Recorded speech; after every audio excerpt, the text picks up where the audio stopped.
नमस्कार, स्वागत है आपका आवाज अड्डा में। मैं हूं नीरज बाजपेयी और आज बातचीत इस बात पे होगी कि आपातकाल की 41वीं बरसी है और इस मौके पर बीजेपी और कांग्रेस के बीच शब्दों के तीर चले और वो तीर जो है ज़बरदस्त तरीके से चले और इसमें यहाँ तक कह दिया गया कि दो लोगों का राजवंश विपक्ष नहीं हो सकता। इसी बहाने कई और बड़ी बड़ी बातें इस बातचीत में रखी गई। इशारा बिल्कुल साफ था कि यह कांग्रेस के लिए कहा जा रहा है। कांग्रेस भी पीछे नहीं थी, पलटवार उसने किया और ये कहा कि बीजेपी भी सिर्फ दो लोगों के दम पे आगे बढ़ रही और उनके अलावा किसी की सुनी नहीं जाती, बाकी सब अलग अलग हैं। ये ट्विटर पे हो रहा था, यानी एक ट्विटर वॉर जो चल रहा है, जो चाइना से शुरू हुआ था, वो आज मौका बरसी का था इमरजेंसी की, तो उस पर चला। इससे पहले कांग्रेस और बीजेपी का जो ट्विटर वॉर पहले वाले दौर का था, इससे पहले का, उसमें चीन और भारत के बीच जो बॉर्डर विवाद चल रहा था उसको लेकर के राहुल गांधी नियमित रूप से एक ट्वीट करते थे और उस ट्वीट में सवाल पूछते थे, कभी स्टेटमेंट देते थे और ये सब चला। लेकिन इस बीच एक CWC की बैठक हुई। ये सब मैं आपको इसलिए बता रहा हूँ क्योंकि आप संदर्भ समझिए कि ट्विटर का वॉर कैसे चल रहा है। एक CWC की बैठक हुई कांग्रेस की और उसमें कुछ क्षण के जो खबरें छपी अखबारों में कि वहाँ राहुल गांधी के खिलाफ जो सवाल पूछे गए, फिर उनको सुना नहीं गया, दबा दिया गया। बड़ा भारी वो आर्टिकल, आप पढ़ सकते हैं उसको। इसको लेकर के भी बीजेपी ने वही पलटवार किया कि जिस सरकार ने, जिस घराने ने देश में इमरजेंसी लगाई थी, आज भी उसकी अंदरूनी पार्टी में इमरजेंसी जैसी स्थिति है। बहुत सारे नेताओं की सुनी नहीं जाती। तो बातचीत आज इसी पे करेंगे कि जो ये ट्विटर वॉर, वाक युद्ध, एक दूसरे के खिलाफ तीर चल रहे हैं, दरअसल ये हो क्या रहा है। इस पर बातचीत के लिए हमारे साथ हैं भारतीय जनता पार्टी के प्रवक्ता हैं नवीन कुमार जी, साथ ही कांग्रेस की तरफ से अभिषेक दत्त जी हैं, कांग्रेस के प्रवक्ता हैं। आलोक मेहता जी वरिष्ठ पत्रकार हैं, संपादक रह चुके हैं और कांग्रेस और बीजेपी दोनों को बहुत नज़दीक से देखते हैं और समझते हैं। हर्षवर्धन त्रिपाठी हैं, पत्रकार हैं और लिखते हैं, यूट्यूब में भी काफ़ी कुछ बोलते रहते हैं, उनसे भी बातचीत करेंगे। और साथ ही अभय दुबे जी हैं, CSDS के प्रोफेसर हैं और उनसे भी बातचीत होगी। आप सबका बहुत बहुत स्वागत है। शुरू करूं उससे पहले सिर्फ एक ही निवेदन है कि निजी टिप्पणी से बचिएगा क्योंकि ये विषय ऐसा है जिसमें ये संभावना बहुत बनती है कि कहीं पर्सनल न हो जाए। नवीन कुमार जी, इमरजेंसी की बरसी याद कर रहे थे, ट्वीट आ रहे थे, उसमें बात वहां तक कैसे पहुंच गई? राजवंश, दो लोग, उनकी कोई सुनता नहीं है या कांग्रेस की लोगों की सुनी नहीं जा रही, ये क्या था? नीरज भाई, जो आपातकाल लगाया एक ही परिवार ने लगाया, सबने देखा। और ये हम कहीं किसी को ले जाने की स्थिति में नहीं, हम नहीं कह रहे हैं कि आप किसी एक परिवार के विषय में बात करो। हमारे यहाँ तो सब जानते हैं, नरेंद्र मोदी जी को मैंने भी देखा है संगठन में रहते हुए, उनको सभाओं की तैयारी करते हुए, क्षेत्र के अंदर कुर्सियाँ लगाते हुए भी देखा है मैंने। अमित शाह जी को भी देखा है, उन्होंने राज्यों में भी काम किया है केंद्र में आने से पहले। बेशक राहुल गांधी जी की कोई योग्यता ना हो, उनकी योग्यता है उनके पिताजी की कि उनके माताजी प्रधानमंत्री थी, उनके नाना देश के प्रधानमंत्री थे, बस इसके अलावा दूसरी योग्यता मैंने कभी उनके बारे में जानी नहीं। लेकिन फिर भी वो बेशक वो अयोग्य हों, लेकिन उनका संगठन उनको योग्य मानता हो, माने, वो उनके संगठन का अंदरूनी मामला, मुझे इस विषय में कुछ नहीं कहना। लेकिन आपातकाल जैसा घिनौना कृत्य करने वाला कोई और नहीं, वो व्यक्ति, वो संगठन आज देश के अंदर लोकतांत्रिक ढांचे के ऊपर सवाल उठाता हो, देश के संवैधानिक संस्थाओं पर सवाल उठाता हो, देश के संवैधानिक संस्थान लोकतंत्र का और की आड़ में देश के दुश्मनों का समर्थन करता हो, ऐसे लोगों को आप क्या कहेंगे? ऐसे लोग जो जिस समय देश के अंदर हमारा परंपरागत दुश्मन जो है वो लगातार हमारे खिलाफ काम कर रहा है, देश के 130 करोड़ लोगों के खिलाफ काम कर रहा है, उस समय वो उसका टूल बन रहा हो सत्ता की कुर्सी पाने के लिए, वो सत्ता की चाशनी चाटने के चक्कर में उसको ये नहीं पता चल रहा कि वो भारत के साथ खड़ा है, भारतीयों के साथ खड़ा है, नहीं खड़ा है, उस संगठन को आप क्या कहेंगे? बड़े कष्ट की बात है कि जो लोग लोकतंत्र की हत्यारे हैं, जिन्होंने लोकतंत्र की हत्या की है, आज वो लोकतंत्र की दुहाई देने के नाम पर भी लोकतंत्र के साथ साथ जनतंत्र की भी हत्या कर रहे हैं। मैं दावे से कहता हूं, मैंने अपने जीवन में चाहे पत्रकारिता के माध्यम से, चाहे राजनीति के क्षेत्र में रहते हुए, मैंने इतने करीब से देखा है भारतीय जनता पार्टी में कि परिवारवाद और वंशवाद या फिर एक व्यक्ति को लेकर के चलने वाला नहीं है। हमारी सोच जरूर एक है, एक सोच है, वो मैं कहता हूं हर भारतीय की होनी चाहिए कि भारत मां से प्यार करना, राष्ट्र से प्यार करना, राष्ट्र को पहले मानना, सर्वोपरि मानना, फिर संगठन को मानना, फिर अपने आप को मानना। ये हमारी सोच है और ये सोच मैं समझता हूं देश के हर संगठन के लोगों की होनी चाहिए। लेकिन हमने कभी ऐसा नहीं हो सकता कि हम दुश्मन की मदद कर रहे हो, हम दुश्मन से जो हमारा दुश्मन है उससे अनुदान ले रहे हो और उसको अपना देश की सीमाएं बेच रहे हो और उसके बाद फिर हम अपनी देश की सेना का, देश की जनता का अपमान कर रहे हो और लोकतंत्र की दुहाई देने के नाम पर लोकतंत्र की हत्या कर रहे हो। ऐसा संगठन मैंने कभी नहीं देखा। चूंकि राहुल जी ने बहुत सारे ट्वीट किए थे, क्या इसीलिए बदले की भावना से आज मौका ऐसा था तो शब्दों के तीर छोड़े गए ट्विटर के जरिए?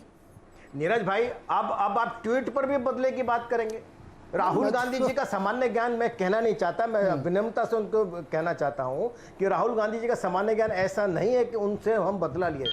राहुल गांधी जी का सामान्य ज्ञान दुनिया के सारे लोग जानते हैं, किसी को बताने की आवश्यकता नहीं है कि वो कितने अधिक ज्ञानी है। इसलिए उनके विषय में मैं बात नहीं कर रहा हूं, उनका ट्वीट कौन करता है, क्यों करता है, किस लिए करता है और क्या वो कहना चाहते हैं, क्या वो अपने संगठन को संदेश देना चाहते हैं, जो बात अभी वही बेहतर जानते हैं। मैं उस विषय में बात नहीं करना चाहता हूं। जो बात अभी आपने बोली, अगर इसी को आप ट्वीट पे लिख दे तो वही तो हो रहा है। गांधी जी जो ट्वीट कर रहे हैं, हाँ, मैं तो यही कह रहा हूं नीरज भाई कि कम से कम वो जो ट्वीट करते हैं उसको एक बार खुद पढ़ लिया करें। मैं समझ सकता हूं कि वो लिखते हुए व्यक्ति को समझ नहीं आता होगा, अभिषेक जी से जरूर समझ में आ जाता है कि वो अभिषेक जी चाहते हैं, देश के हित में भी है, नहीं भी है। चूंकि चर्चा इस बात पे हो रही है कि बहुत सारे शब्दों के बाण चलाए जा रहे हैं और उसमें भाषा का भी ख्याल नहीं रखा जा रहा है। कांग्रेस के अधीर रंजन जी तो यहां तक कह चुके हैं कि हथियार के अंडे देने के लिए रखे गए हैं। अब बताइए, ऐसी भाषा भी ट्वीट पे लिखी जा रही है। तो सवाल ये है कि इस मौके पर इस तरीके के ट्वीट करना, एक दूसरे के खिलाफ निजी हमले करना और टारगेट सरकार से नहीं कर रहे, आप सीधे एक व्यक्ति को करके कांग्रेस पार्टी के ट्वीट आ रहे हैं। तो अब ये शुरू हो गया है और आप लोग इमरजेंसी के बहाने इस समय घोषित इमरजेंसी की बात कर रहे हैं। देखिए, मैं सबसे पहले हमारे बीजेपी के प्रवक्ता जो से ख्याल बांट रहे थे, उनको कहना चाहता हूँ मुद्दा आज राहुल गांधी जी नहीं है, मुद्दा है भारत चीन और चीन के बॉर्डर पे, भारत के बॉर्डर पे जिस तरीके से हमारे सैनिक खड़े हैं उनके साथ खड़े होने का। ये ट्वीट्स की बात कर रहे थे, मैं उनसे कहना चाहता हूँ इस शो के बाद में कृपया अपने कंप्यूटर को ऑन कीजिएगा, राहुल गांधी जी के 29 मई का ट्वीट देखिएगा, 3 मई का देखिएगा, 5 जून का देखिएगा, 8 जून को 2 ट्वीट दिए थे वो देखिएगा, 9 जून का उनको ट्वीट देखना, 10 तारीख का देखना और 16 तारीख का देखना। और उसके बाद आप राजनाथ सिंह जी के ट्वीट देखना। राजनाथ जी ने 30 मई को क्या ट्वीट करा, उन्होंने ये कहा कि भारत हमारा सुरक्षित है, यहाँ कुछ भी नहीं है। 2 जून को उन्होंने क्या कहा कि चाइनीज आर्मी भारत के अंदर घुसपैठ कर रही है। 6 तारीख को उन्होंने क्या कहा, 14 तारीख को, मैं तो आप ही के ट्विटर की बात कर रहा हूं। अगर आप लोगों ने राहुल गांधी जी का ट्वीट 1 फरवरी में जब उन्होंने कोरोना वायरस के लिए कहा था उस वाला ट्वीट, और दूसरा वाला उनका वो वाला ट्वीट जब उन्होंने चाइनीज आर्मी हमारे देश के अंदर घुस रही थी, उस समय मोदी जी को और इस देश की सरकार को उन्होंने जगाने की कोशिश करी थी। अगर आप लोग उस समय उनके ट्वीट देखते, उसमें संज्ञान लेते, तो हमारे 15-16 तारीख को जो हमारे 20 सैनिक वीर गति को प्राप्त हुए, शायद वो नहीं होता। मैं इनको याद दिलाना चाहता हूं, इनको बताना चाहता हूं स्मृति ईरानी जी के 2013 जब आप विपक्ष में थे, उस ट्वीट के बारे में जब उन्होंने कहा था कि देश के अंदर पेट्रोल और डीजल की कीमतें बढ़ रही हैं, देश के अंदर चाइनीज आर्मी घूम रही है और भारत सरकार क्या कर रही है। मैं इनको बताना चाहता हूं अमित शाह जी ने क्या ट्वीट लिख के कहा था कि नरेंद्र मोदी जी अगर प्रधानमंत्री बनेंगे तो जिस तरीके से चाइनीज आर्मी पिकनिक बनाने हिंदुस्तान के अंदर आती है, वो पिकनिक बनाना बंद हो जाएगा। और अंत में इनको 2 बातें और बताना चाहता हूं। इन्हीं के ही सांसद, इन्हीं के जो सांसद है तामिर गांव जी, उन्होंने पार्लियामेंट में कहा कि चाइनीज आर्मी जी अभिषेक जी प्रदेश में थोड़ा छोटा रखिए, आप बहुत लंबी नहीं। 10 सेकंड हाँ, मैं बता रहा हूं ये मुद्दा भटकाते हैं। मुद्दा ये है कि 19 तारीख को प्रधानमंत्री जी ने जो स्टेटमेंट दी थी, उन्होंने कहा था। नवीन जी संक्षेप में जवाब दे दीजिए, फिर मैं आगे बढ़ूं उससे। सत्ता में रहे हो, मैं 10 सेकंड में कंप्लीट करूंगा। मेरा केवल इतना कहना है कि क्या ये क्या चाहते हैं, ये हिंदुस्तान की सत्ता में पाने के लिए राजनीति करने वाले लोग हैं या फिर चाइना के एजेंट के तौर पे काम कर रहे हैं यहाँ पर? मुझे ये बताइए, क्या ये बताएंगे प्रधानमंत्री कि हमने 9 पॉइंट पे 3 आदमी खड़े कर रखे हैं, 4 पे 6 आदमी खड़े कर रखे हैं, हमने यहाँ पर इतने लोगों को खड़ा किया हुआ है, ये बताएंगे क्या? ये सारी की सारी इंफॉर्मेशन चाइना को देना चाहते हैं क्या? अरे चाइनीज कांग्रेस अपने आप को सुधारे। मैं बार बार कह रहा हूं, चाइनीज गांधी मत बनिए, आप कम से कम भारत के तो रहो। अगर नहीं बन सकते तो भारत के बनने का प्रयास तो करो। आपने भारत के लोगों ने आपको सत्ता दी, भारत के लोगों ने आपको देश के अंदर बैठाया है, प्रधानमंत्री आपके परिवार के लोगों को बनाया है, भारत के लोगों ने आपको सत्ता की चाशनी चाटने को दी है। आप दीमक की तरह देश एक एक करके बोलिए भाई, ऐसे समझ में नहीं आएगा। भारतीय बनो। देखिए, अगर एक साथ दोनों लोग बोलेंगे तो किसी को कुछ सुनाई भी नहीं पड़ेगा, कुछ समझ भी नहीं आएगा। लेकिन आप लोग मुद्दे से भटक रहे हैं। मैं ये कह रहा हूं, अभिषेक जी आपके लिए सवाल है, अब उस पर मत उलझिए, सवाल सुनिए पहले आप। सीडब्ल्यूसी की बैठक में ही कुछ लोगों ने राहुल गांधी जी से ये कहा, मैं ये अपने मन से नहीं कह रहा हूं, ये छपी हुई खबरें पढ़ के आपको बता रहा हूं और कई अखबारों में, कि जब उनसे सवाल पूछा गया कि आप जो इस तरीके से ट्वीट कर रहे हैं बार बार और निजी हमले कर रहे हैं प्रधानमंत्री जी के ऊपर, ये ठीक नहीं है, तो उन लोगों की आवाजें दबा दी गई हैं। अब इसमें भी एक चल रहा था कि वो स्टेज ड्रामा था, प्लान था, या वो सच में ऐसा किया गया था? इस पर थोड़ा प्रकाश डालें। आज हमारे बीजेपी के प्रवक्ता आपके साथ मैं इनसे बेसिक 5 सवाल पूछना चाहता हूं। सर, मैंने जो पहले पूछा उसका जवाब दीजिए ना, बेसिक वाले बाद में पूछेंगे। जुड़े हुए हैं, उसी से आपके सवाल जुड़े हुए हैं। नहीं, सवाल का जवाब सवाल नहीं हो सकता है। नहीं सर, मैं सीडब्ल्यूसी बैठक में जो बात थी उसी पे तो मैं आ रहा हूं, परंतु मैं चाहता हूं हमारे बीजेपी के प्रवक्ता उसका सिंपल तरीके से आंसर दें और देश को बताएं। हम इनसे वही सवाल पूछते हैं जो हमारे डिफेंस एक्सपर्ट पूछ रहे हैं, हम इनसे वही सवाल पूछ रहे हैं। अभिषेक जी, बात समझिए, आपकी सीडब्ल्यूसी के अंदर अगर राहुल गांधी के उस ट्वीट का विरोध हुआ, लोगों ने सवाल पूछे कि आपको ऐसा नहीं करना चाहिए, उस पर जवाब दीजिए ना। आप जिन आर्टिकल की बात कर रहे हो ना, हाँ। उसके कोने में लिखा है सूत्रों के हवाले से पता गया, और मैं जिन आर्टिकल की बात कर रहा हूं उसमें हमारे आर्मी के सीनियर रिटायर्ड के नाम से कोट है। ये आप प्लांटेड बीजेपी मीडिया और बीजेपी सर्कल में घुस जाओगे तो मेन मुद्दा तो राहुल गांधी जी बन जाएंगे। ये देखिए, मतलब आप ये बताइए, सुनिए, आज बताओ क्या पड़ा है? इंडिया चाइनीज बॉर्डर मुद्दा पड़ा है, राहुल गांधी जब सुनिए, अरे नवीन भाई रुकिए एक मिनट। आप ग्लोबल टाइम्स लिखेगा वो ब्रह्म वाक्य है, कोई और यहाँ का अखबार लिख देगा सीमा के बारे में तो वो ब्रह्म वाक्य है, और सीडब्ल्यूसी के बारे में लिख दिया तो सूत्रों के हवाले से। ऐसा थोड़ी चलेगा, अपनी सुविधा के हिसाब से आप तय करेंगे कि ये वाली खबर सही है, ये वाली गलत है।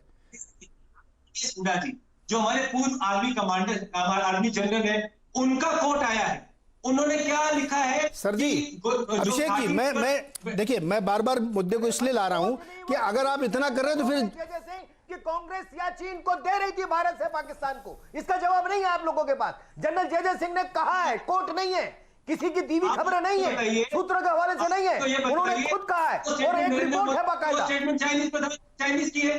नरेंद्र मोदी जी कहते हैं कोई हमारे हिंदुस्तान में नहीं घुसा, ये स्टेटमेंट चाइना देता है, तो ये एक स्वर में क्यों बात कर रहे हैं? ये क्या +1 फ्रेंडशिप में वाले?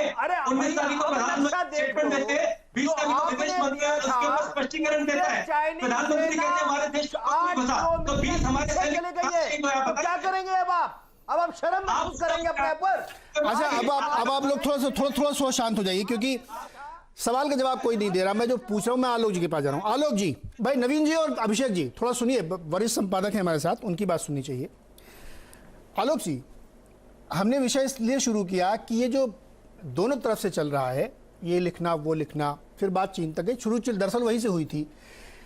लेकिन जो बात मैं करना चाह रहा हूं वो ये कि जो इस तरीके से ट्विटर पे लिखा जा रहा है, जिन शब्दों में लिखा जा रहा है, अब उसका विरोध कांग्रेस के अंदर उनके लोग कर रहे हैं। अभिषेक जी कह रहे हैं वो सूत्रों के हवाले से खबर थी, वो तो फर्जी खबर थी। अब ग्लोबल टाइम्स वाली सही, वो अलग छोड़िए आप। ये जो अंदर है एक रिफ्ट है, क्योंकि नहीं देखिए, फैक्ट पे रहिए अभिषेक जी। सर्वदलीय बैठक में सोनिया जी ने क्या सवाल किए और बाहर आकर राहुल जी क्या सवाल कर रहे हैं, फर्क है ना। फिर इसका मतलब पार्टी के अंदर इस पे एकमत नहीं है आप लोग। आलोक जी, आलोक जी, सर मैं आपके पास आऊंगा तब आप जवाब दीजिए। आलोक जी, नहीं मैं बढ़ावा नहीं दे रहा हूं सर, मैं तो जो खबर छपी है उसी खबर का आप हवाला देते तो सही लगती है। आलोक जी, नीरज जी, आलोक जी, नीरज जी, हाँ नीरज जी, मेरा ख्याल है अभिषेक जी बहुत बल्कि उनको तो ध्यान वो देखेंगे। तो ये मैं तो इसका स्वागत करता हूँ। पार्टी में यदि असहमतियाँ हैं तो इस पर सबका स्वागत, मैं उनको ध्यान दिलाऊंगा। यदि पुराना रिकॉर्ड देखें, मैंने कांग्रेस के ऐसे सेशन देखे हैं जिस समय इंदिरा जी मंच से उतर करके सामने बैठ जाती थी और वहाँ मंच पर बैठ करके असहमति व्यक्त करते थे। इसलिए नंबर 1, पार्टी में यदि असहमति है तो मुझे लगता है कि खुशी जाहिर करना चाहिए। अभिषेक जी से नए जो युवा लोग आए हैं और राहुल जी भी, और मैं ये भी कहूँगा कि एज ए अपोजिशन का काम भी है कि अपनी चीज़ों को सवाल उठाए देश के हित में, खास करके संकट के समय में। और पहले भी बीजेपी ने भी उठाया है। देखिए, वो ऐसा नहीं है कि जब अपोजिशन में बीजेपी नहीं उठाती, लेकिन किस रूप में। दुर्भाग्य ये है नीरज जी कि जिस तरह की गंदगी की तरह से उठाना और चीन को उसका फ़ायदा मिल सके, और जानते हुए, मतलब देखिए राहुल जी वो कह रहे हैं, मैं नीरज उनकी बात से सहमत नहीं हूँ, हमारे जो बीजेपी के मित्र हैं, कि देखिए राहुल जी 10-11 साल से एमपी हैं। वो ये नहीं कहिए कि वो योग्य नहीं है, वो योग्य हैं। फिर वो ऐसा कैसे कह सकते हैं? चिदम्बरम साहब जो मिनिस्टर थे उसी सरकार में, वो नरसिंह राव जी के समय से एक्टिव थे। क्या उन लोगों को नहीं मालूम है कि जिस समय समझौता हुआ उसमें हो गया कि भाई दोनों में उस सीमा तय नहीं है, कहाँ पर कोई जाता है, कोई जाता है, वो आता है, वो आता है, उसको रोकते हैं। हमने एक सीमा रेखा जो तय कर रखी है उस पर रहे। लेकिन उसके बाद इस तरह के ट्विटर पर प्रचार, और मुझे दुख धीरज जी इस बात पर आपत्ति है कि इंटरनेशनल में जाता है। देखिए, पहले एक अखबार पर्चा निकलता था इलाहाबाद से, और आप लखनऊ में रहते थे तो वहाँ से दिल्ली आने में 2 दिन लग जाते थे, डाक से अगले दिन पहुँचेगा। आज जहाँ आपने ट्विटर पर दबाया तो लोग चीन, पाकिस्तान जो उसका फ़ायदा उठाता है, जो अमेरिका अपनी लॉबी भी काम करती है। ऐसा नहीं कि अमेरिका हमारा सगा है, चाहे कोई सरकार रही हो अमेरिका की। और आज भी हम जानते हैं ट्रम्प साहब जरा सी चीज़ में भड़क जाते हैं, कुछ चीज़ों में H1B वीज़ा को लेकर के है, कभी भारतीयों को इंटरेस्ट को लेकर के। हमारे लिए अपने देश के हित है। और एक और बात कहूँगा मैं अभिषेक जी को भी, और अपने जो मित्र हैं नवीन कुमार जी, देखिए अपोजिशन से कई बार अब सरकार भी चाहती है कि अपोजिशन ऐसी चीज़ें उठाए जिससे कि हम कह सकें अंतर्राष्ट्रीय समाज में कि देखिए हमारे देश में भी तो दबाव है, हमारी सीमा की रक्षा करने के लिए सेना लगी हुई है और पूरा देश लगा है, अपोजिशन भी हमारे साथ है। लेकिन वो कह रहा है कि दबाव बनाओ, मारो उनको, करो। लेकिन ये कहना कि जाओ कुचल दो, क्यों नहीं मार दिया, 10 को क्यों मार दिया। अरे भाई, अभी मेरे पास रखा हुआ है, मैं इसमें दिखा नहीं सकता, टाइम्स ऑफ इंडिया उस जमाने का 62 में उसी जगह पर भी चीन ने किया था पहले। तो हमारी तैयारी नहीं होती तो ये मरते भी नहीं, वहाँ तो हो सकता है घुस के बैठ जाते जैसे पहले बैठ गए थे। बेहतर है कि हमारे लोग बैठे, जो सड़कें बनी हैं, मैं पेंगोंग लेक की वहाँ भी गया हूँ और अरुणाचल भी गया हूँ। यदि वहाँ जो सड़कें पहले जितनी खराब थी, मेरी किताबों में पहले वाला है, मैं अभी हाल में नहीं गया, लेकिन मैंने देखे उसकी वीडियो, वहाँ के लोगों से बात की, नॉर्थ ईस्ट में जो संपादक है उनसे बात की, वो सड़कें इतनी आलीशान हो गई है जो हमारे आपके दिल्ली से बाहर जो निकलते हैं उनमें कई जगह खराब है सड़कें। वो वहाँ की सड़कें अरुणाचल की यदि बन गई ताकि हमारे टैंक जा सके तवांग में, आलोक जी, उसकी नज़र लद्दाख के साथ तवांग पर है। जी आलोक जी, पॉइंट आपका बिल्कुल सही है जी कि विपक्ष अपनी भूमिका निभा रहा है, लेकिन विपक्ष में अब फूट दिख रही है उसी घर के अंदर। हर्षवर्धन, मैं दोबारा उसी मुद्दे पे ला रहा हूँ। अधीर रंजन का वो ट्वीट पढ़िए आप, राहुल गांधी की ट्वीट पढ़ी जिसमें वो सुरेंद्र मोदी, फिर ये इन्होंने अधीर रंजन ने लिखा क्या हथियार अंडे देने के लिए हैं। ये लैंग्वेज अगर लिखी जा रही है और उसके बाद उस पर CWC में लोग क्वेश्चन कर रहे हैं, उसको दबाया जा रहा है, तो मेरा इंटरेस्ट इसमें जानने में है कि क्या ये एक गलत स्टेटमेंट हो गया और उनके अंदर वो झगड़ा हो गया है। ये बड़ा मुद्दा है इस समय। देखिए नीरज जी, कोई भी जो समझदार राजनयिक होगा, कोई भी किसी भी पार्टी का नेता हो, और जो अभी आलोक जी ने एक बड़ी अच्छी बात कही, इसको पॉइंट आउट ठीक से करना चाहिए कि विपक्ष का काम है कि वो ऐसा दबाव बनाए जहां गड़बड़ हो। लेकिन ऑल पार्टी मीटिंग के बाद कांग्रेस का व्यवहार थोड़ा बदलना चाहिए था। अधीर रंजन चौधरी जी चीन के खिलाफ बात करते हैं, ट्वीट उन्हें डिलीट करना पड़ता है, अपने बयान से बैक ट्रैक करना पड़ता है। राहुल गांधी उस कांग्रेस वर्किंग कमेटी में जो अध्यक्ष खोजने के लिए तैयार की, एक तरह से कहें कि उसकी भूमिका बांधने के लिए तैयारी हो रही है, वहां पर वो फोकस क्या है? आप उस पूरी खबर को पढ़िए, और जो खबरें पहले भी आ रही थी तो बड़ा हास्यास्पद है कि भाई बहन मिलके, प्रियंका गांधी जी और राहुल गांधी जी मिलके दबाव बना रहे हैं कि जो भी कांग्रेस का नेता है सब अपने बेटी बेटी के लिए परेशान है, अपनी राजनीति के लिए परेशान है। और वहां दिखाई क्या देता है कि एक राहुल गांधी जो एकदम पक्की वाली सीट थी अमेठी छोड़ के वायनाड चले गए। अब इसमें दो मैं दृश्य आपके सामने रखता हूं, दर्शक भी उसको जाने तो अच्छा रहेगा। 2019 के लोकसभा चुनाव के बाद भाजपा के सांसदों की बैठक में अमित शाह ने किसी एक सांसद को बहुत बुरी तरह से डांटा। दूसरी बार चुनकर आए थे वो सांसद, और उन्होंने कुछ कहा तो अमित शाह ने कहा कि हमें बहुत अच्छे से पता है कि आपने अपने क्षेत्र में कितना काम किया है, और दोबारा अगर ऐसा होगा तो आप जीतने की स्थिति में नहीं, इस बार भी न जीतते अगर मोदी जी का नाम न होता। ये दो नेतृत्व के अलग अलग, दोनों ने अपनी पार्टी में जो अपने लोग हैं, और ये बहुत साफ है, ये होता ही है। जैसे उन्होंने कहा ना कि मेजोरिटेरियन इधर 2 लोग हैं, इधर 2 लोग हैं। अब दोनों का फर्क देखिए, मोदी और शाह की ताकत यह है कि 300 से ज्यादा लोकसभा सीट लेकर आते हैं। राज्यों में इन दोनों की संगठन और नेतृत्व की क्षमता से चुनाव जीतते जाते हैं, और यहां चुनाव से हारने के बाद भागे राहुल गांधी, और भागने के बाद वायनाड जाते हैं, और फिर घूम घूम कर कांग्रेस पार्टी की ही जो कहें कि एक लाइन होती है उसको कई बार वो क्रॉस करते हैं। और यह भी कहा जा रहा है कि जिसको कहा जा रहा है ये ड्रामा था, ये स्टेज ही था, कि उसको बाकायदा एक नेता के द्वारा उठाया गया और दूसरे सारे सीडब्ल्यूसी के मेंबर को हड़का दिया गया। देखिए आप तो कुछ कर नहीं रहे। तो सवाल यह है कि क्या नरेंद्र मोदी पर सिर्फ हमला करने से, वो भी जब चीन के साथ इस तरह की स्थितियां हो, कोई पार्टी क्या खड़ी हो सकती है? और मुझे लगता है कि ट्विटर वार का तो बहुत मतलब है नहीं, ट्विटर पे अमित शाह और राहुल गांधी एक दूसरे से लड़ें या सुरजेवाला कहें। असल बात समझिए, ये लोकतंत्र के लिए अच्छा नहीं है कि कांग्रेस में सिर्फ और सिर्फ सारी की सारी कवायद वो राहुल गांधी को किसी तरह से फिर से कुर्सी पर बैठाने तक हो गई है। उसमें हर नेता बेइज्जत किया जा रहा है जो थोड़ा सा भी कांग्रेस का भला चाहता है। मैं किसी का नाम नहीं लूंगा, सीडब्ल्यूसी के ऊपर से लेकर नीचे तक के नेताओं को किसी की भी इज्जत नहीं है अगर वो गांधी परिवार से जरा सा भी सवाल करना चाहता है। अमित शाह सवाल कर रहे हैं, ये कोई इशू नहीं, पार्टियां हैं एक दूसरे पर सवाल करेंगी ही करेंगे। अभय दुबे जी, एक बार मुझे ध्यान है कि जब हम लोग इसी तरह की एक चर्चा में थे तो आपने ये कुछ इशारा किया था कि सत्ता संघर्ष के लेके घर के अंदर ही झगड़ा है, ये उसी का प्रस्फुटन है, कुछ दिख रहा है?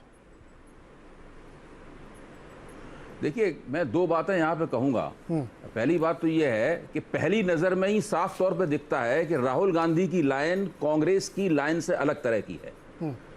जहाँ तक मेरी जानकारी है, राहुल गांधी ने वर्किंग कमेटी में ये कहा कि नरेंद्र मोदी मेरा कुछ नहीं बिगाड़ सकते हैं, मैं उनके ऊपर हमला करना जारी रखूंगा, और अगर आप लोगों को कोई आपत्ति है तो आप आधिकारिक रूप से मुझसे चुप हो जाने के लिए कहें। तो जो मतभेद है कांग्रेस के अंदर, राहुल और गैर राहुल जो कांग्रेस है, वो अपने आप में पूरी तरीके से स्पष्ट होकर सामने आ गया है। बेहतर यह होता कि उनकी कोई एक नीति होती, वो नरेंद्र मोदी पे हमला करते या नहीं करते, जो भी नीति होती वो पूरी पार्टी की और राहुल गांधी की एक होनी चाहिए थी। वो एक नहीं है, उन दोनों के बीच में मतभेद साफ तौर पर दिखाई पड़ रहे हैं, और वो मतभेद परिवार के अंदर तक जाते हैं। ये मैं जिस वक्त लोकसभा का चुनाव हो चुका था और राहुल गांधी ने अध्यक्ष पद से इस्तीफा दिया था, मैं उस वक्त से कह रहा हूं कि ये मतभेद जो हैं परिवार के अंदर तक जाते हैं। हालांकि इन बातों का कोई सबूत नहीं होता है। आप कहेंगे इनका आप प्रमाण दीजिए, इसका सबूत हो ही नहीं सकता, प्रमाण नहीं होता है, बिल्कुल। तो मैं भी प्रमाण नहीं दे सकता हूं। नहीं, हो नहीं सकता। हाँ, लेकिन मेरा विश्लेषण ये है, और मेरे विश्लेषण की बहुत लोगों ने तस्दीक की है, कांग्रेस के अंदर से भी और कांग्रेस के बाहर से। अभी संजय झा को प्रवक्ता पद से हटा दिया गया, उन्होंने अखबारों में लिखा, एक बार नहीं लिखा, 2 बार लिखा। हम लोग सब जानते हैं कि मामला है क्या। हाँ। तो ये जो समस्या है इसको कांग्रेस को निपटाना चाहिए, पहली बात तो मैं ये कहता हूं। दूसरी बात मैं कहता हूं कि कांग्रेस और भाजपा के बीच में चीन के सवाल पे जो ट्विटर वॉर है, उसको एक नई निगाह से हम लोगों को देखना चाहिए। और वो निगाह ये है कि चीन के मामले में दोनों पार्टियों की सरकारों की नीति फ्लॉप है। कांग्रेस की नीति फ्लॉप रह चुकी है और भाजपा की नीति फ्लॉप हमें अपने सामने होते हुए दिख रही है। ये दो चीन से न निपट पाने वाली सरकारों के प्रतिनिधियों के बीच का झंझट है।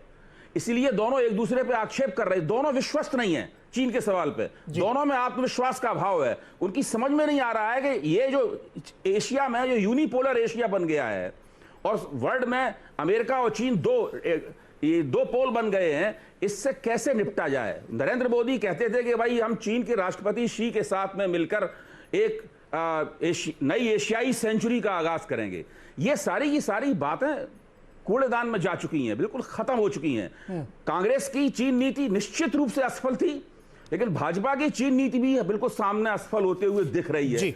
हमें इसको स्वीकार करना चाहिए। जी अभिषेक जी, आप इशारा कर रहे थे, देखिए मुद्दा ये जो हम लोग लेके आ रहे हैं, हाँ मैं आपके पास ही आ रहा हूँ, सवाल रख देता हूँ। जो भी जो अभय जी ने कहा ना कि नीरज जी जी नीरज जी सुन रहे हो तो मैं 1 मिनट कहना चाहता था, बीच में कुछ कह दूं अभिषेक सर जी से बोलिए पहले? बोलिए, हाँ अभिषेक जाने से पहले आपके पास अभिषेक जी से पहले बोलिए सर। हाँ जी, मैं अभिषेक जी आप ही की तरफ से बात कह रहा हूँ। मैं ये खाली ये बात कह रहा हूँ कि मैं इस बात से सहमत नहीं हूँ कि आज की स्थिति 62 जैसी स्थिति नहीं है। नरेंद्र मोदी जिस तरह से ताकत के साथ, इसलिए नहीं कि मैं बीजेपी के समर्थन की बात नहीं कर रहा हूँ, इसकी तुलना आप कर ही नहीं सकते हैं। देखिए ये अटल जी भी जो नहीं कर सके, अटल जी 77 में गए थे तब भी वो उस समय तो उनको आना पड़ा, चूंकि वियतनाम पर हमला कर दिया था चीन ने। तो ये कहना आज की स्थिति में भारत खाली नरेंद्र मोदी प्रतिनिधित्व करते हैं। और दूसरी बात ये है कि ये कहना कि नहीं पार्टी में, देखिए एक चीन की लॉबी बहुत स्ट्रांग है। आज तो बाकायदा कह दिया गया कि फंड, देखिए नाम लेकर के भी कहा गया है, इस पर बहुत बड़ी बात है। पार्टी के अध्यक्ष ने बता दिया कि फाउंडेशन को चीन से कहां से पैसा मिला। आप बताइए क्यों पैसा फाउंडेशन को मिला? हो सकता है और संस्थाओं को मिलता हो, मैंने कहा जांच का विषय है। लेकिन ये जो चीन की एक बड़ी लॉबी कांग्रेस में हो गई है, उनमें से अच्छा इसी तरह पुरानी पीढ़ी के लोगों को राहुल गांधी बिल्कुल सुनते नहीं हैं जी। वो जो कह रहे हैं सही है, राहुल गांधी अपने ढंग से वो संजय गांधी को मात कर रहे हैं। आलोक जी मैं इसी पे आ रहा हूँ, केवल ट्विटर और अमेरिका के इशारे या चीन के इशारे पर काम करना चाहते हैं। अभिषेक दत्त जी मुद्दा यही है, देखिए राहुल गांधी कांग्रेस के अंदर मतभेद है, जो अभी अभय जी कह रहे थे, आलोक जी कह रहे हैं, अब उसमें लॉबी काम कर रही है, राजीव गांधी फाउंडेशन में पैसा आया वो काम कर रहा है, लेकिन उससे देश का नुकसान हो रहा है। आप अंदरूनी लड़ाई का नतीजा दिख रहा है। अब मैं आपसे चाहूंगा 2 मिनट, मैं आपसे सुन रहा था जो हमारे बीजेपी की प्रवक्ता मोदी जी और अमित शाह जी का गुणगान कर रहे थे। मैं पूछना चाहता हूं अमित शाह और मोदी जी, अगर सरकारें जीतने में इतने समर्थ हैं तो भारतीय जनता पार्टी के जितने भी प्रदेश अध्यक्ष है कांग्रेस के विधायकों को करोड़ों रुपए देके खरीदते क्यों? सरकारें गिराने में ज्यादा ये विश्वास क्यों करते हैं? मध्य प्रदेश की सरकार गिरने की वजह से कोरोना वायरस जो हमारे देश में फैला, सर आप बार बार क्वेश्चन डॉज कर दे रहे हैं। मैं जो पूछ रहा हूं उसका जवाब नहीं किया, आप दूसरे सवाल जवाब देने लगते हैं। सर मेरी रिक्वेस्ट आपसे ये है कि जब आप बाकी प्रवक्ताओं को उनकी बात रखने का मौका देते हैं तो मेरे को भी मौका दीजिए, मैं आपके सवाल पे भी आऊंगा। सर आप 2.5 मिनट बोलिए आप, लेकिन सवाल तो बोलिए। उसके बाद में इंडिया फाउंडेशन पे भी आऊंगा, मैं अजीत डोभाल साहब की बेटी की फाउंडेशन पे भी आऊंगा, मैं जयशाह जी के ऊपर भी आऊंगा। परंतु आज वो मुद्दा नहीं है। आज देखिए आपने डिबेट का 30 मिनट किस बात में हमने सर वो मुद्दा बहुत बड़ा है। मुद्दा बड़ा, हिंदुस्तान चाइना मुद्दा बड़ा है या राहुल गांधी जी या कुछ सूत्र क्या कह रहे हैं? क्योंकि वो मुद्दा इसलिए बड़ा है कि एक पार्टी का बहुत बड़ा नेता जो अध्यक्ष रह चुका है वो प्रधानमंत्री के ऊपर आरोप लगा रहा है, उसकी पार्टी के अंदर झगड़ा हो रहा है। मुद्दा छोटा कैसे हो सकता है? 19 तारीख की प्रधानमंत्री मोदी जी की स्टेटमेंट कि ना कोई घुसा, ना कोई आया, ना कोई हमारे पक्ष में किसी चाइना का कोई कब्जा हुआ, और उसी के मुद्दे के बीच में Chinese official statement Modi ji की कोट करता है कि जो हम कह रहे थे वही तो नरेंद्र मोदी जी कह रहे हैं। क्या वो मुद्दा बड़ा नहीं है? मैं आपको बताना चाहता हूं मुद्दा क्या बड़ा है और आप उस मुद्दे पे बात कीजिए। देश की जनता ये जानना चाहती है कि PP 14 पॉइंट पे जहां पे हमारे 20 सैनिक वीर गति को प्राप्त हुए, आज वहां टेंट और बंकर बन रहे हैं। मुद्दा वो बड़ा है। मुद्दा ये बड़ा है कि फिंगर 4 से लेकर फिंगर 8 के बीच में भारी तादाद में बंकर बन रहे हैं। मुद्दा वो बड़ा है। मुद्दा ये बड़ा है कि आज भी हमारे सीनियर कमांडर्स, हमारे रिटायर्ड आर्मी जनरल ये कह रहे हैं कि आज भी अगर आप देखोगे गलवान घाटी के रिवर बेड पे ये लोग खड़े हैं, वहां पर 2 खड़े हैं, वहां आर्मी के लोग खड़े हैं। इसमें चर्चा करना मुद्दा है। जयशाह की आमदनी कैसे, चाइना के कहां से क्या लेके जाता है, RSS की फंडिंग कौन करता है, ये बात के मुद्दे हैं। अगर आप उस मुद्दे पर बात करना चाहते हैं, मेरे सारे आंकड़े मेरे सामने रेडी है, परंतु मैं आपका प्राइम टाइम का टाइम वेस्ट नहीं करना चाहता। हमारे लिए कांग्रेस पार्टी के लिए चीन बड़ा मुद्दा है। मैं जयशाह की कीमत जयशाह किस तरीके से पैसे कमाए, अजीत डोभाल जी की इंडिया फाउंडेशन से किस तरीके से फंडिंग ली, किस किस देश में वो जाते हैं, मैं सारे आंकड़े आपके सामने बताओ ना। पर मेरे लिए देश की जनता जानना चाहती है, अगर गलत है तो। राजीव गांधी फाउंडेशन को चाइना की सरकार ने, एम्बेसी ने लाखों रुपया दिया। आपके पास अगर सबूत है किसी और का तो बताइए। देश की जनता जानना चाहती है। दूसरी बात, देश की जनता देश के प्रधानमंत्री पर विश्वास करेगी या चाइना की सरकारी मीडिया एजेंसी को पर विश्वास करेगी? कांग्रेस के लोग चाइना की सरकारी मीडिया एजेंसी को अपना मुखपत्र मान करके बात कर रहे हैं, देश के प्रधानमंत्री पर विश्वास नहीं कर रहे हैं। आपको शर्म नहीं आती कि आप चाइना, आप वहां गए क्या? इस समय LAC पर आप गए क्या? आपको मालूम है LAC की पोजीशन क्या है? आपको नहीं मालूम है। लेकिन आप जो है बार बार चाइना के सरकारी भाई एक एक करके बोलिए, दोनों लोग एक साथ मत बोलिए। आपके मुद्दा भटकाने से ये मुद्दा नहीं इनका भटकेगा। भाषण पूरा हो गया हो तो मुझे 10 सेकंड दे दीजिए। अरे अभी तो आप बोल रहे हैं, अब आप 10 सेकंड क्या, नवीन भाई अपनी बात रख चुके हैं। अभिषेक भाई सवाल का अगर आप जवाब नहीं, देंगे मैं तो लगातार बेहतर होगा। देखिए नहीं आप सुनिए अभिषेक भाई, सुनिए अभिषेक दत्त जी, अभिषेक दत्त जी, अरे नवीन भाई आप तो बोल चुके हैं ना, उनको जवाब दे दिया आपने। इसके प्रधानमंत्री पर विश्वास करेंगे। ठीक है, ये बात आप बोल चुके हैं नवीन भाई, ये बात आप बोल चुके हैं। अभिषेक जी मेरा सवाल सुन लीजिए आप पहले, उसके बाद जवाब दीजिए। मुझे एक ब्रेक भी लेना। अरे नवीन भाई एक मिनट शांत हो जाइए ना अब आप। अभिषेक भाई पहले सवाल सुन लीजिए, उसके बाद जवाब दीजिएगा। आप ये कह रहे हैं कि मुद्दा बड़ा चीन का है, ऑफकोर्स बड़ा है। आप पहली बार आए हमारे चैनल में इस विषय को लेकर के, हम हमसे 15 शो कर चुके हैं, 15 घंटा एयर टाइम हमने सिर्फ चीन डिस्कस किया है, और जो लोग यहां बैठे हो इसमें समझ गवाही है। मुद्दा ये इसलिए जरूरी है कि आपके अंदरूनी लड़ाई की वजह से आपका एक नेता हमले कर रहा है प्रधानमंत्री के ऊपर, गलत बयानी कर रहा है। गलत बयानी इसलिए क्योंकि उनको खुद की जानकारी नहीं, वो अखबारों की कटिंग को कोट करके ट्वीट करते हैं, इसलिए यह मुद्दा बड़ा है। और आप एक राजनीतिक पार्टी हैं, आप सरकार चला चुके हैं, इसलिए जनता के प्रति आप जवाबदेह हैं, इसलिए यह मुद्दा बड़ा है।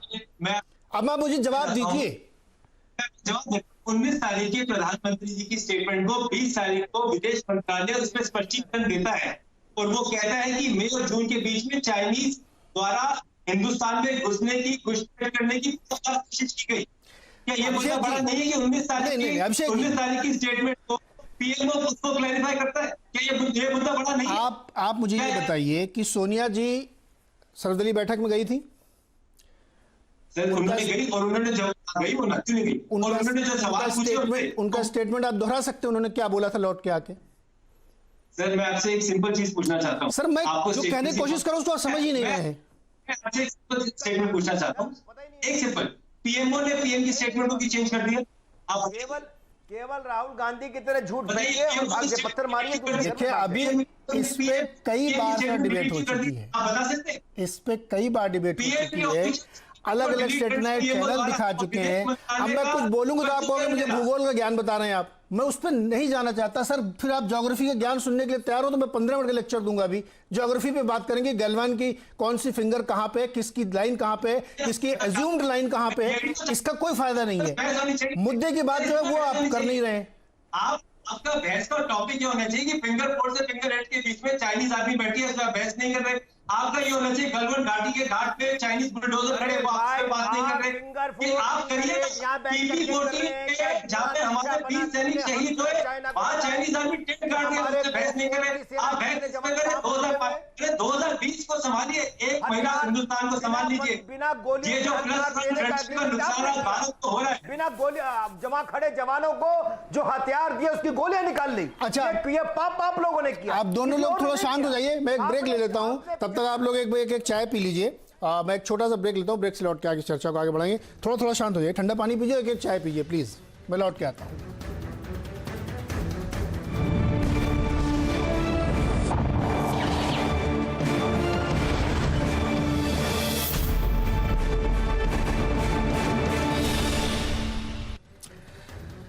स्वागत है एक बार फिर से आवाज अड्डा में आपका, और चर्चा हमारी हो रही है कि बहुत सारी जो बातचीत हो रही है चीन के संदर्भ में, अलग अलग इमरजेंसी के संदर्भ में, ट्विटर पे, उससे बहुत सारी ऐसी बातें निकल के आ रही हैं जो देश हित में नहीं है, और इसी पे हमारी आज बातचीत हो रही है। हर्षवर्धन, अभी आपने चर्चा सुनी दोनों साइड की, कांग्रेस प्रवक्ता की भी और बीजेपी प्रवक्ता की। मैं अपना सवाल दोहरा देता हूँ।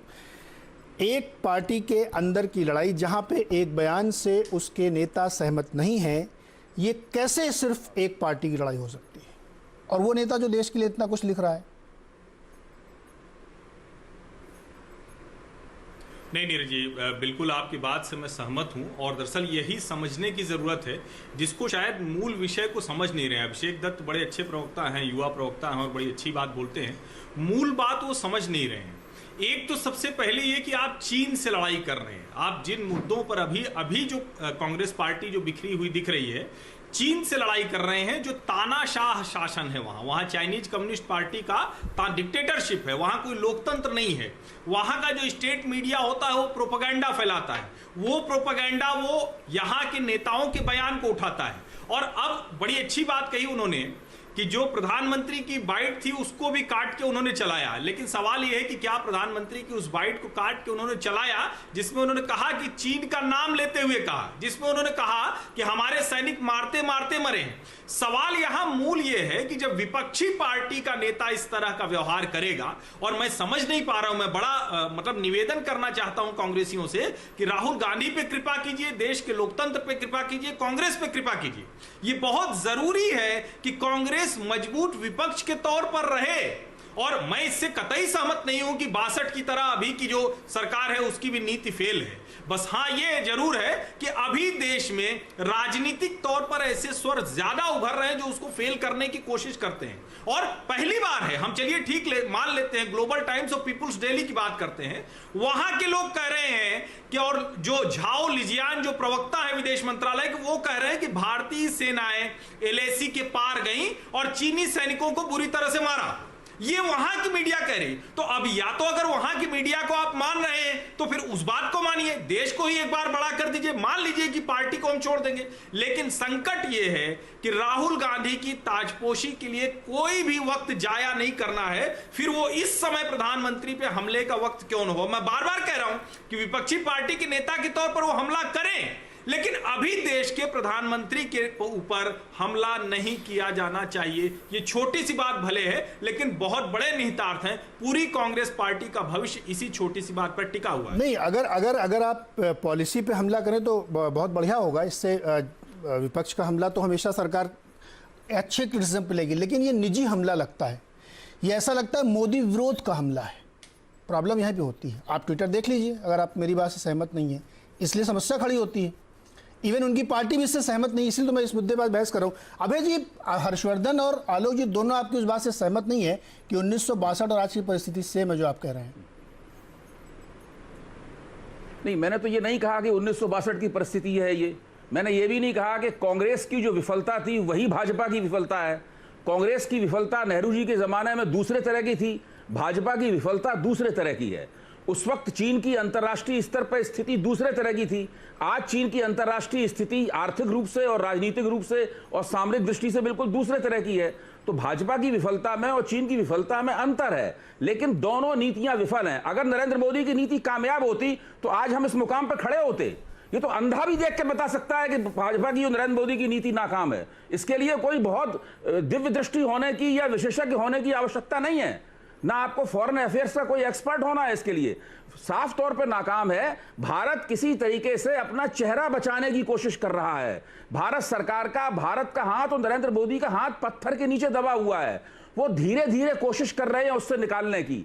आज अखबार में सैटेलाइट की तस्वीरें छपी हुई हैं, जो तस्वीरें उनके हवाले से बताया गया है। हमारी सूचना का स्रोत तो अखबार है, और मेरे ख्याल से यहाँ सबकी सूचना का स्रोत अखबार ही होंगे। तो वो साफ तौर पर बता रहे हैं कि जिस बात का कहा जा रहा है, जो फौजी अफसरों की वार्ता हुई थी कि उसके बाद दोनों तरफ की सेनाएं पीछे हटी हैं, दरअसल पीछे हटते हुए नहीं दिखाई पड़ रही है सैटेलाइट तस्वीरों में। इसी तरह चीन लगातार अपनी तैनाती लगातार बढ़ाता चला जा रहा है, ये भी अखबारों में आया है। तो इन सब चीजों से हमारे ऊपर क्या छवि पड़ती है? हम इन सब तथ्यों को दरकिनार रख दें और हम ये केवल गाल बजाते रहे कि नरेंद्र मोदी की नीति बहुत कामयाब है। मेरी तो समझ में नहीं आता कि इससे ये करके हम राष्ट्र के प्रति अपनी जिम्मेदारियों का सही निर्वाह करेंगे। जी आलोक जी, जवाब दीजिए आप। एक भाई जी, मैं नरेंद्र मोदी जी को भी भूल जाइए। आप यदि ये कहिए कि भारतीय सेना के जो प्रमुख हैं वो लोग भी क्या ईमानदारी नहीं, वो राजनीतिक हो गए हैं क्या? देखिए, और एक महीने, दो महीने, नहीं, ये मैं नहीं कह रहा हूं। एक बड़े आलोक जी, ये नहीं कह रहा हूं मैं। एक मिनट, पूरी बात सुनिए। मैं ये नहीं कह रहा हूं। समीक्षक का काम, बात सुनिए। हाँ, मेरा निवेदन ये है कि समीक्षक का काम किसी की बात पर आंख बंद करके यकीन करना नहीं है। नहीं, बिल्कुल, मैं तो इसीलिए सेनाध्यक्ष की बात कर रहा हूं। पूर्व सेनाध्यक्ष ने कल ही एक इंटरव्यू दिया, उपाध्यक्ष जो थे सेना के नंबर 2, उन्होंने भी ये कहा कि देखिए, ये हो सकता है कि अक्टूबर नवंबर तक, चूंकि अक्टूबर के बाद वो चीन और कमज़ोर हो जाता है, वो पीछे फिर वो मौसम वहाँ पर उतनी ऊंचाई पर टिक नहीं पाते हैं, उसके लोग, उसकी हथियार भी कई जगह काम नहीं कर पाते हैं। तो ये तो अभी एक महीना भी चल सकती है बातचीत। और दोनों तरफ से आप ये नहीं देख रहे, आप सैटेलाइट के उस फोटो की चर्चा कर रहे हैं, उसी तरह भारत के उन्होंने जो बनाए हैं वहाँ पर कैंप, हमारी सीमा पर वो जो 1 और 4 वाला जो मामला है, वहाँ पर वो देखिए, दोनों हमारा हक है तो हम अपना कैंप में बना रहे हैं। यही तो समझौता है 93 का। आप जहां हैं वहां जो करना चाहें, हम सड़क, उसको तकलीफ है कि हम सड़क क्यों बना रहे हैं। इसलिए आप ये मत कहिए कि ये केवल मोदी जी का समर्थन है। सेना के इतने बड़े लोग और जो जान दे चुके और अभी भी वहां डटे हुए हैं, सैकड़ों की संख्या में पीछे खड़े हुए हैं, जो वहां से जल्दी पहुंच सकते हैं। वायुसेना के अध्यक्ष, लोग इसके अध्यक्ष, ये सब वहां पहुंचे भी हैं। थल सेना अध्यक्ष कल जाकर के मिले बाकायदा। तो ये कहना कि मोदी जी का समर्थन नहीं है, मेरा ये कहना है कि ऐसे मौके पर आप खाली सेटेलाइट, कल क्यों नहीं हो गया।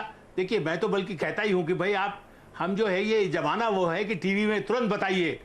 सर आप भी इतने बड़े पत्रकार हैं और बड़े रिसर्च स्कॉलर हैं, ये तो महीने महीने 2-2 महीने चलती है बातचीत, ये 3 महीने चल सकती है। लेकिन हाँ, जो जहां है लड़ेगा नहीं, गोली नहीं चलाएगा, क्या यही कम नहीं है।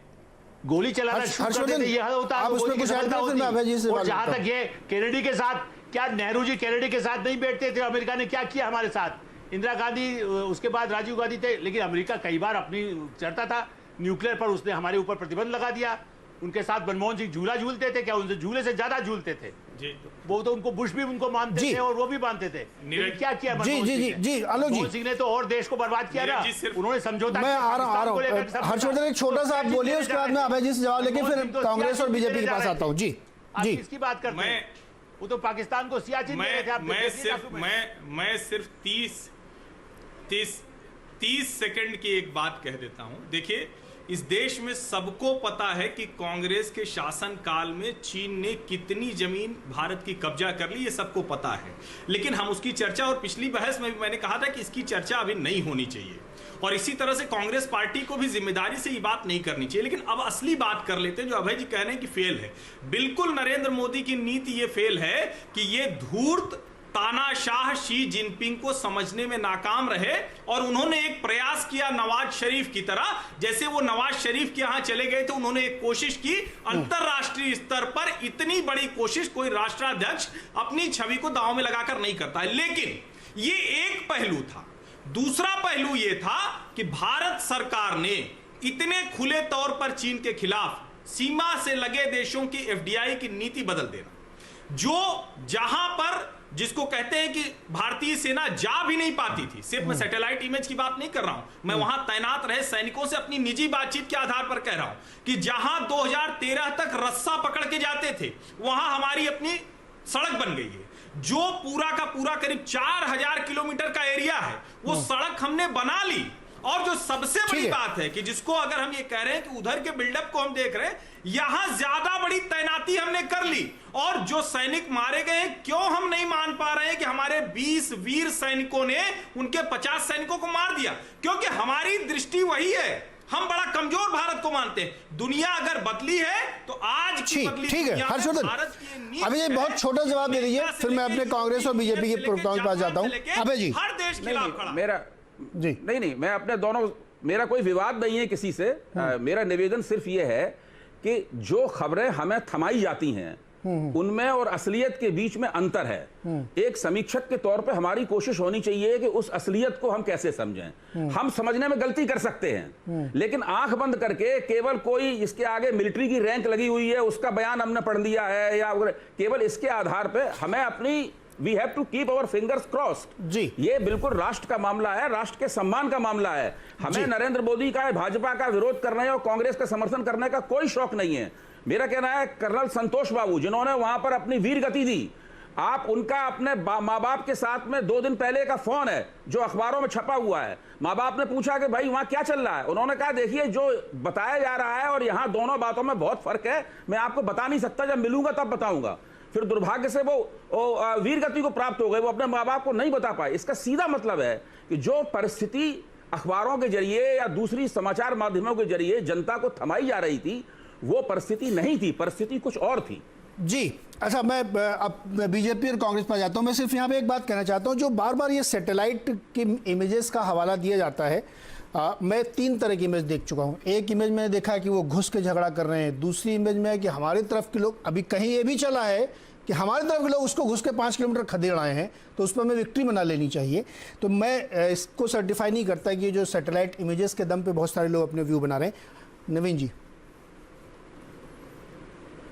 जी नीरज भाई, मेरा ये कहना है, अभय भाई वो मेरे बहुत अच्छे मित्र हैं उन्होंने कहा कि कोई अंधा भी देख करके बता सकता है कि वहाँ क्या चल रहा है। बेशक आंख वाले कई लोगों को दिख ना रहा हो, वो ना जाने किसकी बातों को, दूसरे दुश्मन देश की बातों को सत्य मान करके हम पे सवाल उठाते हो। और दूसरी बात अबे भाई, जिसके सीने पर रैंक लगा हुआ है और वो जो वहाँ मौजूद है, वो जो बोल रहा है वो ही सत्य है।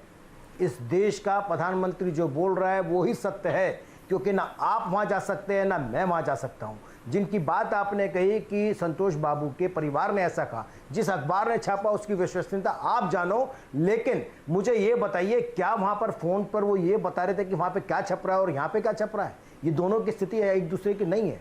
तीसरी बात, जिस समय हालात चाइना के लगातार सीमा पे चले आ रहे हो, तो क्या देश की सेना ये बताए कि हम 500 मीटर दूर पे इतने यहाँ पर हमारे जवान खड़े हैं, 800 मीटर दूर पे हमने ये टैंक लगा दिए हैं, यहाँ पर ये लगा दिए हैं? वो नहीं बताना चाहिए। और यही कांग्रेस पूछ रही है कि हमने कहाँ कहाँ कितना कितना डिप्लॉयमेंट किया, क्या उनसे वेपन है, कौन से हथियार हैं, क्या लेके गए। 70 साल में जो आपने वहां पर सीमावर्ती राज्यों में सड़कों का निर्माण नहीं किया, सैन्य हवाई पट्टियों का निर्माण नहीं किया, वो मोदी ने किया। तो क्या विदेश नीति फेल हो गई हमारी? क्या चाइना नीति फेल हो गई? हमने आर्थिक मुद्दे पर भी बात करी है उसके साथ, और सैन्य मुद्दे पर भी बात करी है। हमने आर्थिक प्रतिबंध लगाने पर भी, जिस प्रकार से देश की जनता ने निकल करके इस समय चाइना के प्रोडक्ट का बहिष्कार किया है, सरकारी टेंडरों को कैंसिल किया जा रहा है, यह भी एक नीति है, यह भी एक डिप्लोमेसी है। जिस प्रकार से हमारी हम नहीं बताना चाहते कि हमारी किन सीमाओं के अंदर कितने कितने जवान तैनात हैं। हम अपनी सीमाओं की रक्षा को करने में सक्षम हैं, और इस बात को सब जानते हैं कि बेशक कांग्रेस शासनकाल में 75,000 वर्ग किलोमीटर पर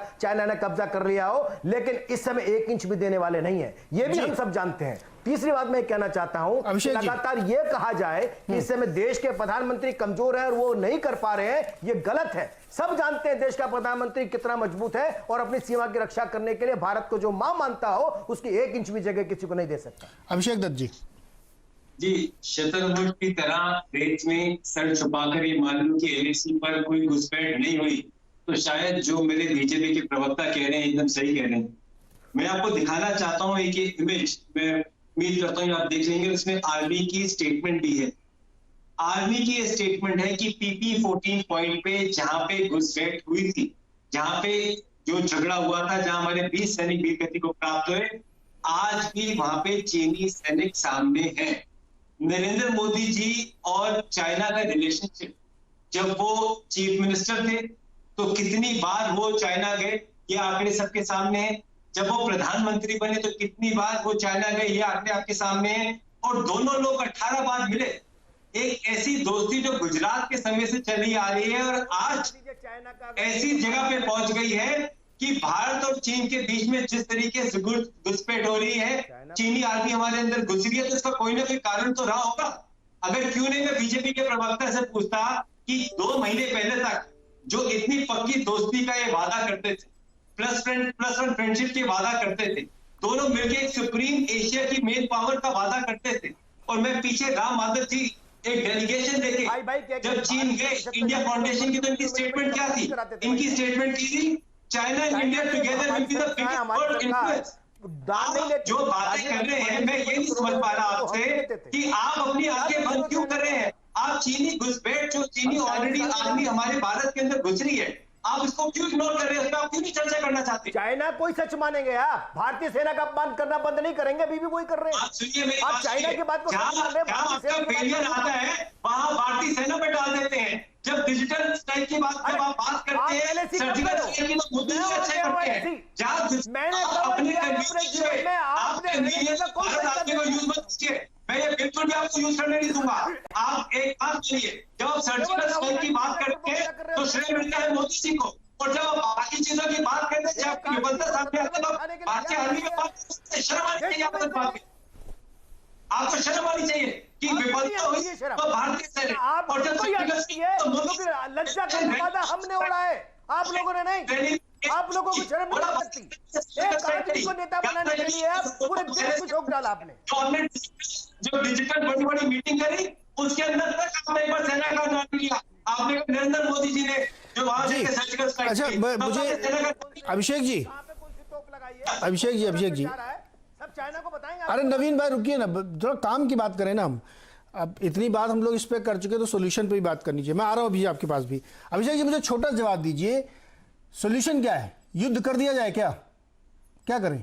चलिए सोल्यूशन ये तो क्या करें बताइए ना। जो चिट्ठी डॉक्टर मनमोहन सिंह जी ने हमारे प्रधानमंत्री को लिखी, अगर आप उनकी लाइनों को पढ़ोगे तो वो सोल्यूशन ये है कि देश एक साथ खड़ा हो और प्रधानमंत्री जी देश को सच बताए, जो प्रेजेंट अरे सर अभिषेक जी, मैं सवाल का प्रॉब्लम ये, आप सवाल का जवाब नहीं देते हैं। मान लीजिए आपकी बात जो आप कह रहे हैं वही सही है, आपकी बात सही है, मान लिया, करें क्या? युद्ध करें, क्योंकि डिप्लोमेसी आप करो फेल हो रही है, कह रहे हैं कि वो अभी जी पहले कह चुके हैं कि हमारी विदेश नीति फेल है, डिप्लोमेसी फेल है, बातचीत से मान नहीं रहे हैं, तो क्या करें? युद्ध है एक अंतिम उपाय। बोल दीजिए कांग्रेस चाहती है कि युद्ध होना चाहिए। देखिए कांग्रेस क्या चाहती है, 2013 में अगर आप याद कीजिएगा, ज्यादा दूर नहीं हुआ 2013 में राजनाथ सिंह जी एक हाईएस्ट डेलीगेशन को, जिसमें बीजेपी के सारे सांसद, लोकसभा राज्यसभा के, एल के अडवाणी जी, स्वर्गीय सुषमा स्वराज जी, स्वर्गीय अरुण जेटली जी, ये सब के सब लोग प्रणब मुखर्जी जी के पास में, और ये पूछते हैं कि भारत के पास असला है लड़ाई लड़ने के लिए चीन से?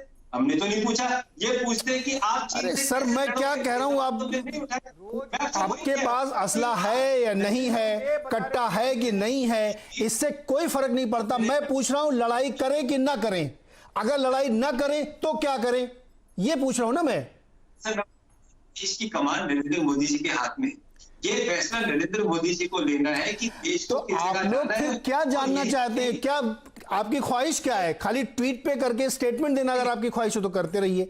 अगर आप कहना चाहते हैं कि भाई बातचीत से नहीं मान रहा, अब तो युद्ध एक अंतिम रास्ता है और सब सेटल करिए, क्योंकि डिप्लोमेसी तो चल रही है ना, बातचीत हो रही है, लेकिन आप उससे संतुष्ट नहीं है। अबे जी क्या होना चाहिए? सोल्यूशन पे बात करिए सर। अब पोजीशन लेने में आपको डर लगता है कि आप लाइन ले नहीं रहे, आप लाइन ले लीजिए ना अभिषेक जी।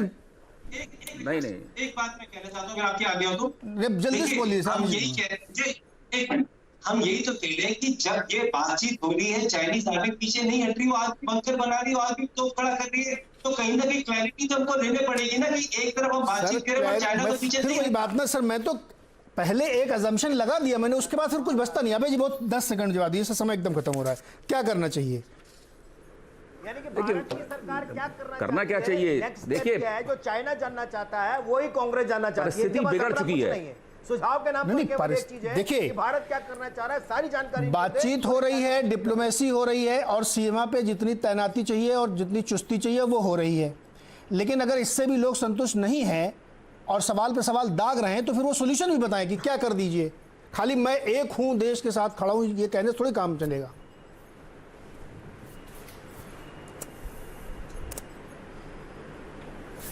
जी अभय जी आपसे पूछा मैंने। जी मेरा मानना यह है कि परिस्थिति बहुत बिगड़ चुकी है और उसको बहुत होशियारी से दुरुस्त करना होगा, होशियारी से अपने आप को बचाना होगा, देश की प्रतिष्ठा बचानी होगी। नरेंद्र मोदी के राजनीतिक जीवन की ये सबसे बड़ी चुनौती है, सब मान लिया। इतनी बड़ी चुनौती उनके सामने कभी भी नहीं आई है और हम ये मानते हैं कि वो उससे निकल आएंगे। मैं ये भी मानता हूं वो उससे निकल आएंगे। चीन के पास में युद्ध करने का विकल्प नहीं है, ना भारत के पास विकल्प है, ना चीन के पास विकल्प है, लेकिन उनकी जो आलोचनाएं हो रही हैं उन आलोचनाओं को उन्हें सुनना चाहिए। विदेश नीति की आलोचना, रक्षा नीति की आलोचना, सरकार की आलोचना चीन का एजेंट होना नहीं है। जी जी जी जी ठीक है सर, समय बिल्कुल खत्म हो गया, मैं यहाँ पे वाइंड अप करना चाहूँगा। समालोचना करिए, आलोचना करिए, बहुत सही है, स्टेटमेंट मत दीजिए। अगर स्टेटमेंट दे रहे हैं तो सोल्यूशन भी दे दीजिए ट्विटर पे, जो भी लिख रहा हो, चाहे जिस तरफ से जो लिख रहा हो। बहुत बहुत शुक्रिया आपका हमारे साथ जुड़ने के लिए। देखते रहिए CNBC आवाज़।